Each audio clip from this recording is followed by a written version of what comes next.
Hi, everybody, and welcome. So my name is Sonya Gandhi, and I am a therapist, and I work primarily with narcissists, victims of narcissist abuse. And so today I've got with me Dagmara. So Dagmara and I go way back, but I know recently she's had an interesting new path and journey. So I thought it would be great to have her come on and just to share a little bit about what she's doing. Welcome, Dagmara.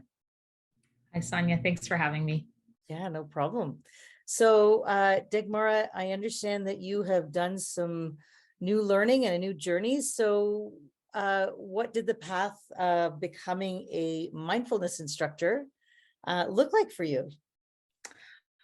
So it's been a long journey, actually. I started off with my own practice, and I guess the impetus for starting that was because I was struggling myself in life. And I was looking for tools to help me manage, the difficulties that were coming up. And I stumbled upon mindfulness while I was actually finishing my master's, and then slowly started to build a practice. And that's evolved over the years. And probably about 3 years after I started the practice, I actually started to take courses and study so I could integrate that into the work that I do. So I've been working a lot with in groups, but now I'm moving to working individually with people as well, which is part of the exciting work that I'll probably part of the exciting work I'll be doing with your clients. Awesome. Wow. So, who is it that you primarily help, or like, is there a specific niche that you work with? I guess primarily the focus is on clients who are, experiencing anxiety, stress, Yeah. burnout. I guess people who are sort of hoping to, attend to their well-being, their self-care, kind of build up that toolbox of attending to the things that, that make that a little harder to attain, that Mm. self-care, Mhm. which we all need. But I think in many ways, the work that I do can really be useful to anybody going through any difficult life changes. Right. Yeah. Yeah. Fair enough. Self is really important, right? Yeah. What's the core service that you perform for that client base in terms of like, tools you use, what format, like, if that's relevant? Yeah, absolutely. So in a sort of like in the individual work that I would be doing with people, um, there's sort of a menu, I guess, if you will, of things that that we could do. Mhm. Part of it would be coaching around how do you actually um, do mindfulness, I guess. That's Yeah. such a weird way of putting it. Yeah. How do you do it? Like how do you actually do this thing that we talk Yeah. about, that we hear so much about, right? Yep. Um, and a big piece of it is, how do you actually like integrate that into your life? Mhm. The other component of it is how do you bring in self-compassion? Because I am a mindful Yeah. self-compassion trained teacher. Yeah. Um, and actually compassion is a very big part of mindfulness. So that's the other piece of the work that I do is how do you bring that kindness to yourself in the difficulties that you're facing? That's a big one, right? For many people is around how do you bring compassion to self? We always, we generally have more compassion for others than we do ourselves. Uh, Absolutely. so that's a really, I would assume, a hard skill to work on and integrate. Yeah, I mean, I had to take the course to learn how to do it for Full myself. course. Yeah. Yeah. Like, I Absolutely. mean, I'd been practicing mindfulness for a long time, and yet self-compassion was so hard. It was literally a Mhm. skill that I needed someone to teach me. Yeah. Because you're absolutely right. We have such loud inner critics most of the time. Mhm. Um, and even with mindfulness, like you could be present and aware of what's going on for you, and in the back of your head this very negative chatter kind of going on, and the wagging finger. Yeah, yeah. And I would say for many of my clients who've experienced the narcissistic abuse, that voice is very strong, and it often tells us that we're being selfish when we do anything for ourselves. And in fact, that's part of the big learning around how to heal from narcissistic abuse is around, rather than turning everything outwards and giving and giving and giving, it's to start to look back inwards. So in a sense, your training and the work that you do is really about teaching people to turn inwards Yes, and absolutely. to focus on self, as opposed to constantly being focused outside of self. Is Yes, that, yeah, absolutely. yeah, great. So what would you say, and we may have sort of answered this, but what's the core benefit that your clients would experience based on the services you provide? I think the biggest benefit, and probably what drew me to mindfulness and self-compassion in the first place, is that these ways of being, because I think that's how I would describe it, Yeah. really help us start to have a different relationship with what's difficult in life. Hmm.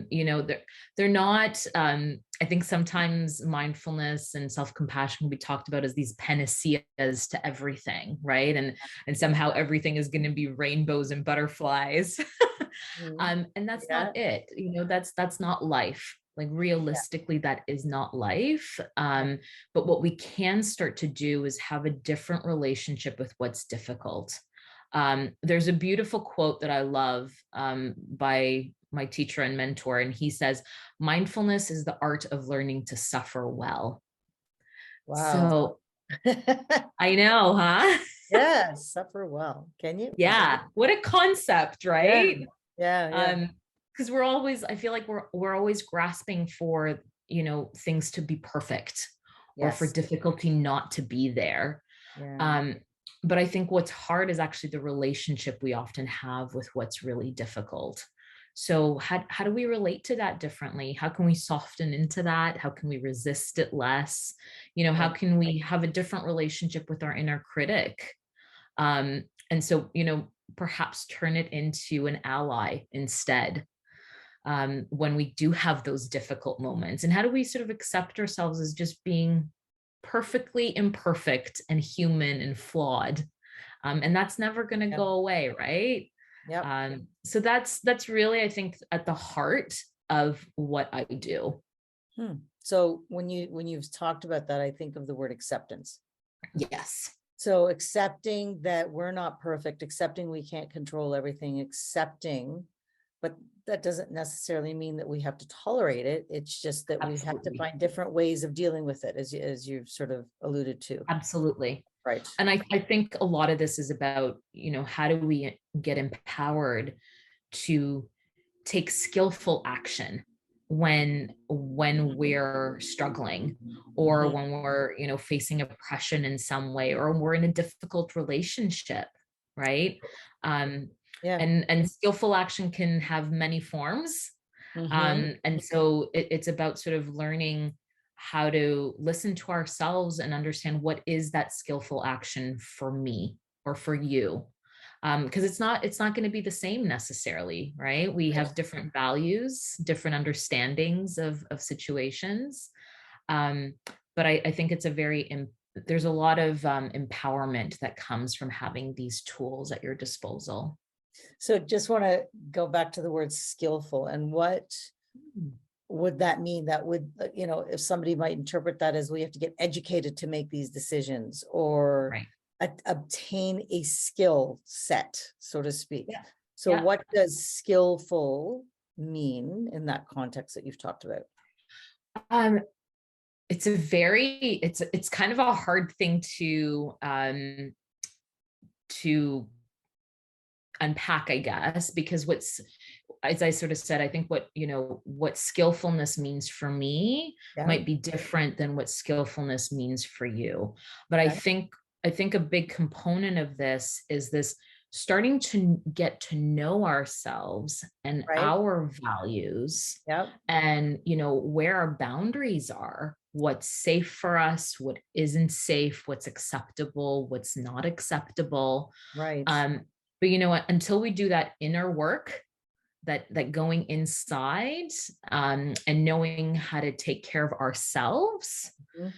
if that piece is constantly missing, then we're actually missing important information that helps us be skillful in a given situation, Yeah. Okay. Yep. right?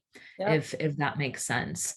So Yep. it's taking ourselves and our needs into account when we're faced with tough decisions.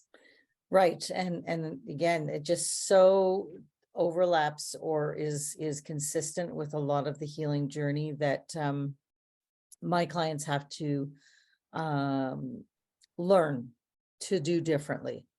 And so really sounds, consistent with the practice of tuning into self and then doing something that's right for us as individuals. And every roadmap, and I sometimes refer to it as a roadmap, is different. So for each Yeah, person, that roadmap is different. It's customizable, or it is because we're all unique as human beings. absolutely. So, okay, so that sounds really good. So how would somebody, if they wanted to work with you, how do they reach out to you? What is, how are you accessible? Yeah, so the easiest way to reach out to me right now is actually through my website, which is www.mudandlotuswellness.ca. Okay. Um, so I do through that company, I do work with somebody else. Mhm. So there are two of us, but you can email me through that website. There's a contact us page, Yep. and I will reach back out to you if you email me. Awesome. That's great. And so why do you think that your clients like working with you? Um, that's such an I Let's actually really let's like this question.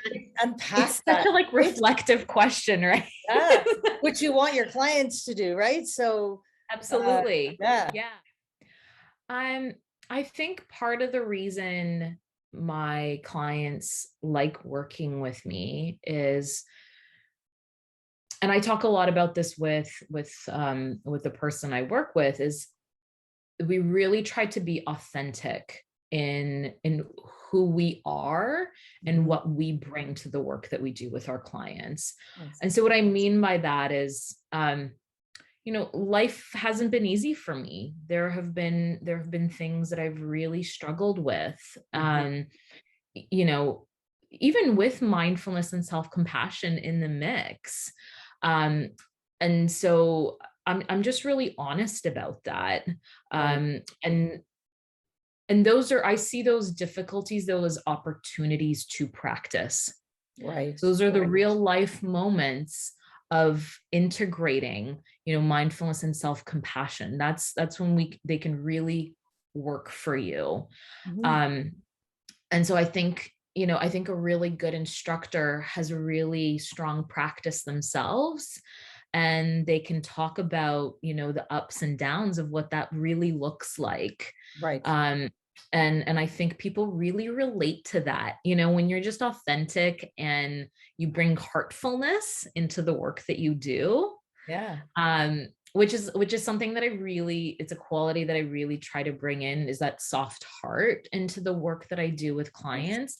And I think clients really feel felt when you bring that Yes. in. Yeah. Yeah, and Um, seen yeah. yes, Yeah. absolutely. Nice. And before you said the word that was coming to mind was authentic. Mm, Um, and in this day and age with social media and likes and all of this world that seems real, but is really kind of not. It's yeah, artificial. It's, it seems to have replaced human connection and contact and communication. And so, people are driving a sense of self from how many likes they get or comments or how many follows and all of this kind of artificialness that I think somewhere along the line we've disconnected. And so Absolutely. kind of nice that you're talking about being authentic and really trying to join and connect with somebody to help them join and connect with themselves. Yes. So that's Well, really I great. think you just hit the nail on the head in what you said, because so much about mindfulness is connection. Yes, um and so much of who we are is connected to the outside world, right? Like right. I think there's often this idea that like we're, I don't know, we're an island unto ourselves, right? Yeah, And that's yeah, just not the reality of it. We are social beings. And so we're so connected to the people around us, the environments that we're in. They inform who we are, right. and we inform that environment, right? Like it's this Yeah. reciprocal So is it relationship. right? But there's many people who are feeling very alone, right? That's where a lot of people are Absolutely. feeling disconnected or depression, whatever sort of stress is going on in their life, and they think that they're alone. And that's not the case, but it just takes some risk to reach out, to ask for help, Yes. to ask for, connection, if you will. So what was your favorite thing about what you do? So one of my favorite things about what I do is actually getting to learn from my clients. Um, Nice. and the reason I say that is, I mean, mindfulness is a practice. It's a practice that never ends. I'm still in so many ways a beginner, in the practice. Yeah, yeah, Every day is a new learning. beginning. Yeah. Yeah, is a new, opportunity to learn. And so I actually see the work that I do as this just learning journey that we're on together. And Mhm. I learn as much from my clients, as I think they do from me, Mhm. and they enrich my practice and my understanding of it. It really is nourishing in a lot of ways, Nice. um, because we're actually in it together. We're Right, practicing together. right, right. This is an endeavor that we take on together, and that's really satisfying for me to Mm, do that kind of work. awesome. Very good. So what are you currently reading or listening to? Are there things to keep you, as you talked about learning, Right. what are there things that you still sort of do on a regular basis? Um, so a little less these days because I do have a 1 year old at home.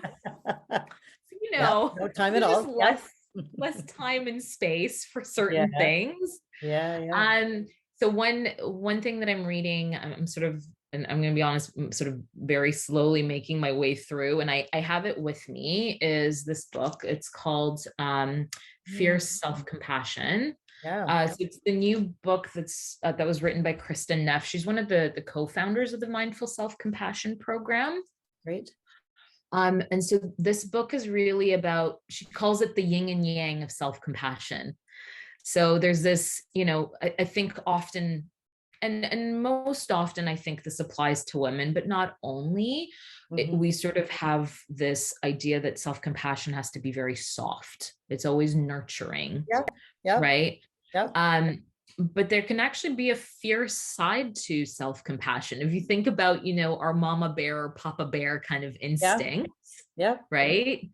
Um, but I think often, I mean, I definitely know this has arisen in my life, that it's harder for us to accept that sort of fiercer side of Mhm. self-compassion, or that fiercer side of myself, Yeah.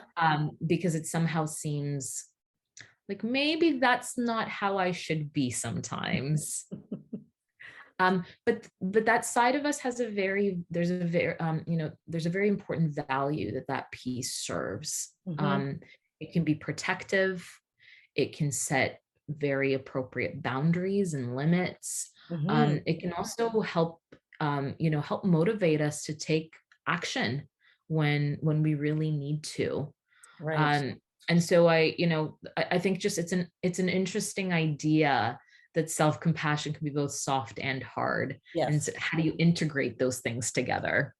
And maybe sometimes knowing when to use one over the Yes. other. Right. And that's the skillful part of it, Yeah. right? Is sort of Right. Yeah. knowing when to lean into which side of it. Yeah, makes sense. And so if you could give any advice to your clients right now, what would that be? I think the advice that I would give is the advice that I would give is that you can integrate this way of being, this, this way of being present, Mm-hmm. um, starting right this moment. Okay. And I think, the easiest way to do that is find one thing during the day that, even if it's just for, start with 30 seconds, if that's Mm-hmm. all, that's all you can do, Yeah. where you're just present, where you're just doing that one thing. And, accept that, yes, your mind is going to wander. It's just what our minds do. Yep. And when it does, just invite yourself to come back to that activity.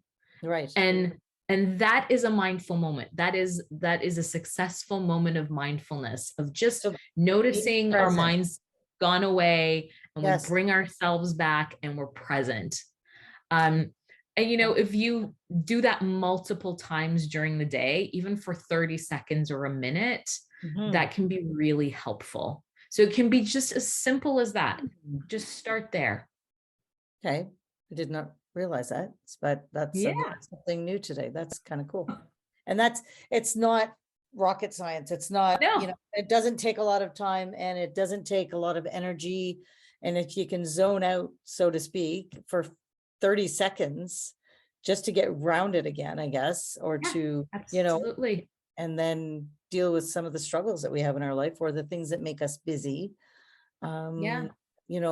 Hopefully that's about self-compassion, right? So it's that I just need to take a few minutes to kind of gather myself or my thoughts, or just stop thinking, because sometimes we overthink and ruminate. So, And I mean, I think sometimes people think, how am I ever going to find time to do this? But I mean, you can be mindful of how you brush your teeth.